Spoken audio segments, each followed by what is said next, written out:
others do not agree with these despicable women on The View. They are wildly out of touch with the vast majority of Americans, and frankly, they should seek immediate help. This is why, of course, she's on The View and not working for the most powerful man in the world, because Karoline would wipe the floor with you bitter banshees any day. Joe Biden knows how to do this. Yes. He knows how to do this. He's quite good at this. And you know, you can't refute anything with him because he just, when I say him, I mean... He rambles. Trump. Yeah. He tends to just... But can I mention one thing? The political world has been buzzing over the latest controversy between White House Press Secretary Karoline Leavitt and the hosts of The View. Accusations of hypocrisy, mom-shaming, and out-of-touch rhetoric have turned this into a major talking point. So what really happened? Let's break it all down. I, too, am a working mom and always have been. I've been a professional woman since I graduated from college or law school. But now there's, I think, a good thing, which is like the restoration of valuing so-called traditional, moms. And that's great. The women who take care of their kids full time, most of my best friends are doing exactly that. But it seems like in the right, there's like a bit of a shift toward like, you can't do what Karoline's doing. That's actually like an unsafe or a dangerous or a bad choice for families, for children, which I reject wholesale, but you hear it more and more. Yeah. Do you hear that, and what do you think of it? Right from the start, critics did what they do best, lose their temper and try to shame her as a mother.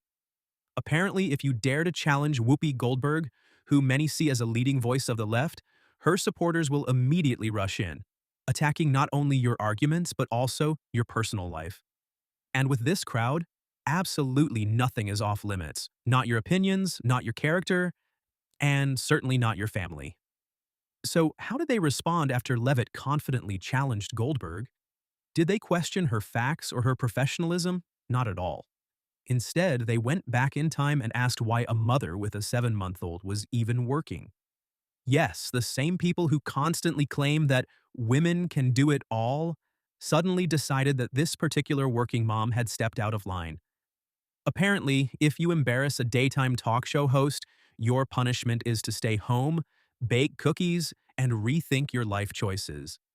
This is hypocrisy at its finest, with not a shred of self-awareness in sight. I would reject that it's a bad choice. Is it a tough choice? Absolutely. You know, as a mother, you want to be with your child 24/7. You have that maternal instinct. 27. Yeah. Not all the time. Well, right now, yes, because he's 7 months and just squishy and lovable, but I'm sure that will change. No, but you know, you do have that maternal instinct, but also recognizing, like, I'm doing this work for my son and for all children to make this country better. And it's a once-in-a-lifetime opportunity. Honestly, Karoline is making some strong points, and it's honestly hard to understand why people are criticizing a hardworking mother in the first place. She's standing her ground, speaking with confidence, and refusing to back down. So let's take a closer look at what she has to say next. Yes. It's also it's temporary, right? In 4 years, my son will be 4 years old and the president will no longer be at the White House. And then I'll move on and do something else. But, you know, this chaos of 24/7 work is a temporary matter. And that's what at least I tell myself to get through these very long and hard days. But I would reject that you can't be a good mom and be good at your job. I think you can do both. It certainly it's not for everybody. And it takes a lot of work and will and faith and prayer. And it's hard, but it can be done. And, you know, just like that, Karoline Leavitt shuts down the outrage with ease, like flicking over a house of cards in a windstorm. She calmly states what should be obvious. Yes, it is absolutely possible to balance motherhood and a career without giving up one for the other. Groundbreaking, right? Someone alert the experts. But here's where Leavitt really changes the conversation. She openly embraces traditional values, acknowledging that balancing work and raising a child is challenging and not for everyone. Shocking, isn't it? A woman daring to say, hey, my lifestyle isn't one size fits all. Unlike the left's belief that you must have it all or you've failed as a woman, Leavitt offers a more realistic take. She makes it clear that stay-at-home moms deserve respect, not ridicule, because raising the next generation is just as important as climbing the career ladder. In the end, she doesn't just win the argument, she exposes the hypocrisy for what it truly is. Performative empowerment mixed with mom-shaming.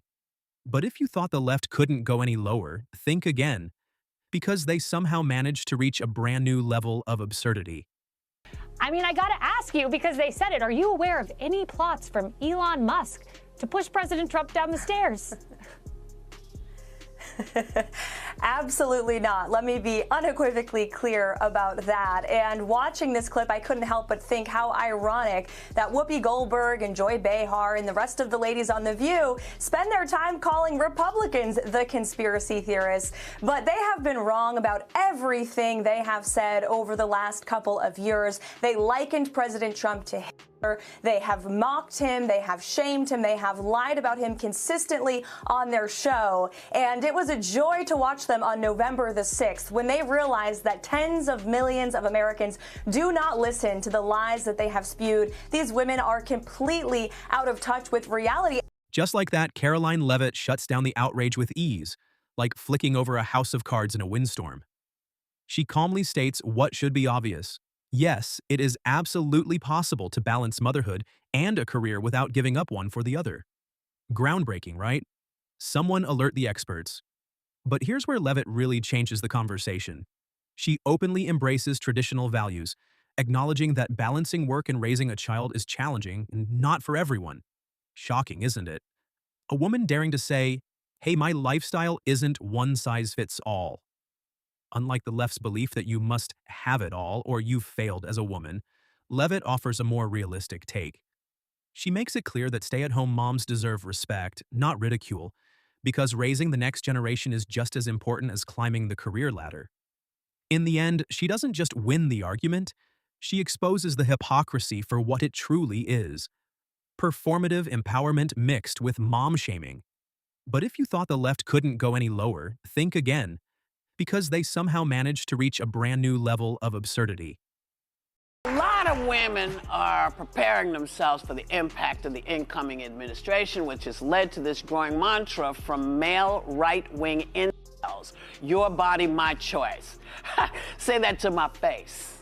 Whoopi Goldberg, never one to back down easily, mustered what little courage she had left to take another shot at Karoline Leavitt. But, of course, it was indirect, because even she knew the kind of verbal takedown that awaited anyone foolish enough to challenge Leavitt head-on. Instead of addressing Leavitt directly, Goldberg took the coward's route and turned her sights on Trump. And that's when she did the unthinkable. Right there on national television, Goldberg spat after saying Trump's name, like a cartoon villain tasting defeat for the first time. Classy, right? Because nothing says intellectual debate like spitting on cue. Leavitt, however, wasn't about to let that slide. With the precision of a surgeon and the force of a freight train, she fired back. This is what passes for debate now, she scoffed. When you can't win on facts, you resort to playground antics. Imagine being so triggered by one man's name that you start spitting like a toddler refusing broccoli. It's beyond embarrassing. No wonder daytime TV ratings are crashing. And she didn't stop there. Leavitt called out the hypocrisy loud and clear. The same people who constantly preach civility and respect were now turning ABC into a slapstick comedy show. By the time Leavitt was done, Goldberg's bold move looked less like defiance and more like sheer desperation. The internet took notice immediately. Memes flooded in faster than The View's producers could cut to a commercial break. Many viewers threw their support behind Leavitt. You must have really wrestled with how you were going to meet the high bar set by Karine Jean-Pierre. Was that... Sorry. Was that out loud? No, she was terrible. Yeah. I mean, come on. Yeah. So Yeah. how has your approach differed, would you say? I think it's vastly different. And if you ask people, even in the legacy media, even the Trump haters, they will tell you the approach has been much different. Not just for me, but They the admit that to entire you. White House. Oh, absolutely. They come in my office every day and they'll admit that off the record. Oh. Maybe not on the record, but they will say they appreciate the access and the transparency and the preparation that goes into my briefings and everybody on our team.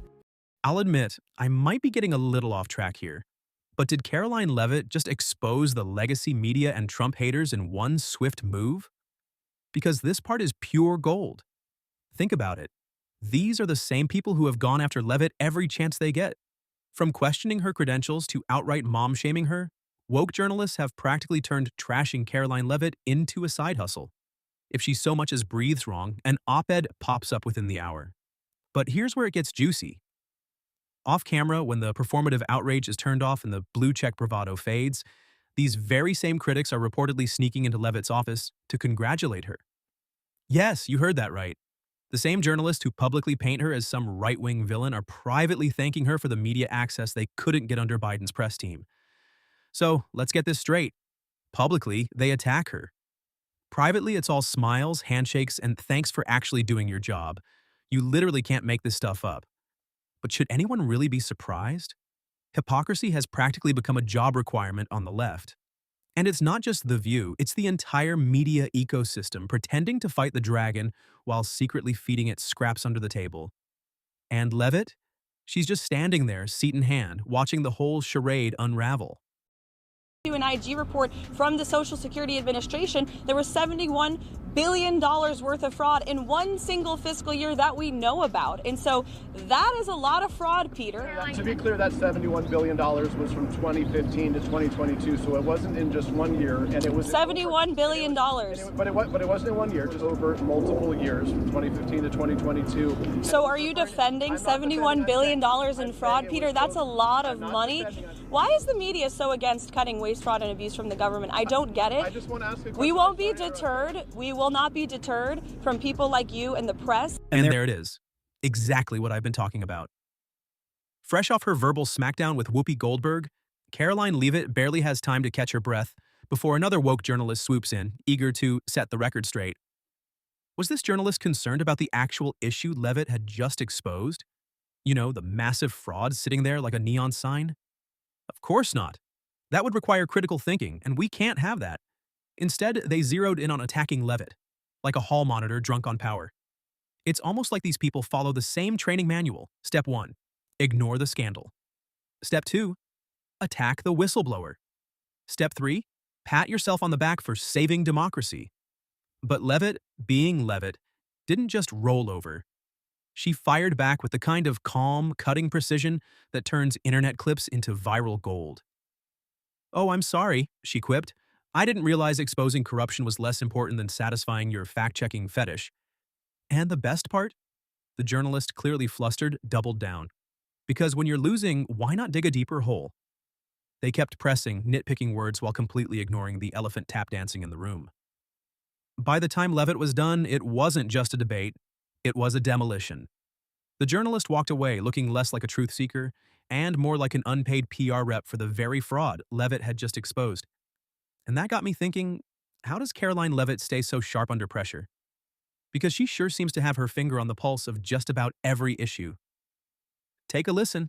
How do you prepare? Because you can't know everything, and you could get asked anything. And unlike Karine Jean-Pierre, you're not out there reading and furiously flipping through your tabs to try to find an answer somebody else has written for you. Yeah. So how are you preparing? So I did prepare a binder for the first briefing.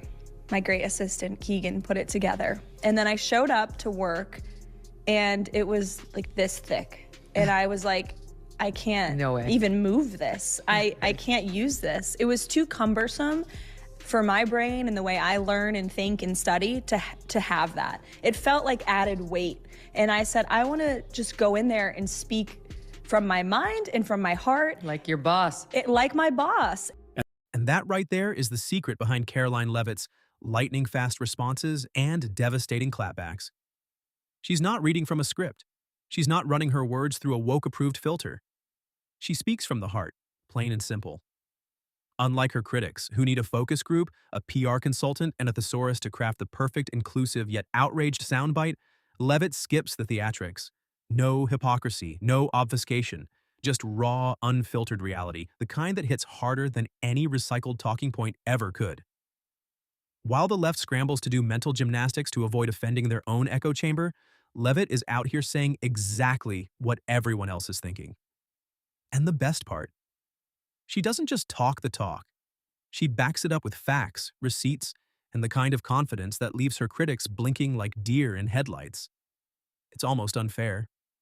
While the woke brigade is busy crafting the perfect insult thread on X, formerly Twitter, for those still pretending it's 2016, Leavitt is already 5 steps ahead, dismantling their arguments before they even hit post. In a world drowning in virtue signaling and performative outrage, Leavitt's authenticity isn't just refreshing. It's a threat to those whose entire platform is built on smoke, mirrors, and selective outrage. So when Joy Behar and Whoopi Goldberg reduce such an obviously intelligent and talented woman to her looks, it's not just disingenuous, it's downright disheartening. I think she's probably been put in there because according to Donald Trump, she's a 10. You know that's what it is. I want to be clear, though, it's not her first job. It was her first press briefing. She worked in the previous Trump administration. It's starting to seem like the women on The View aren't just offended by Karoline Leavitt. They're envious. Envious of her sharp intellect, her poise, and naturally, her rapid ascent to fame. Because let's be honest, Leavitt has achieved more in just a few years than they have after decades of yelling into the abyss. And when jealousy takes over, reason goes straight out the window. So what's their game plan? Easy. Say whatever they can, no matter how absurd, petty, or blatantly hypocritical, just to bring her down. It's like watching High School Mean Girls, except with worse opinions and a much bigger budget. They can't attack her record. It's rock solid. They can't challenge her arguments. She destroys them effortlessly. So they fall back on the classic move from the woke playbook, character assassination. Oh, she's only successful because of Trump, they whine, conveniently forgetting that Leavitt was already making waves long before she ever stepped into the White House press room. They cry about her success as if they'd ever make the same accusation about a liberal mom balancing work and family. It's absurd, but here's the truth. The more they flail, the clearer it gets. This isn't about politics. It's about envy. Leavitt is winning the culture war just by existing, and the more successful she becomes, the louder their tantrums grow. Let's be real. The View ladies aren't just annoyed by Karoline Leavitt. They're jealous. And who wouldn't be? While they sit on a fancy studio couch repeating the same tired arguments, Leavitt is working inside the White House. They talk. She gets things done. It's not just a job title difference, it's a difference in importance, and they know it. That's why, whenever they try to take her down, it never works. They throw tantrums. Leavitt throws facts. They spread drama. She drops truth bombs. It's like watching amateurs try to take on a champion. And here's the best part. Deep down, they know they can't win. If they had to trade places with Leavitt for a day, they wouldn't survive. Another brutal takedown from the queen of comebacks. At this point, it's like watching a pro chef compete against someone who just learned how to boil water. And this is exactly why Whoopi Goldberg would never debate Leavitt face to face. It's not just about losing, it's about getting humiliated in front of millions. Whoopi is loud, but volume doesn't win arguments. Leavitt plays chess. Whoopi is stuck playing checkers with missing pieces. Every insult Whoopi throws comes right back at her, but sharper, smarter, and with a smile. She can act tough on her show where everyone agrees with her, but in a real debate, Leavitt would end it before the first commercial break. And that wraps up today's episode. If you like this hard-hitting breakdown, don't forget to like and subscribe for more straight-to-the-point political content. Thanks for watching. We'll see you next time.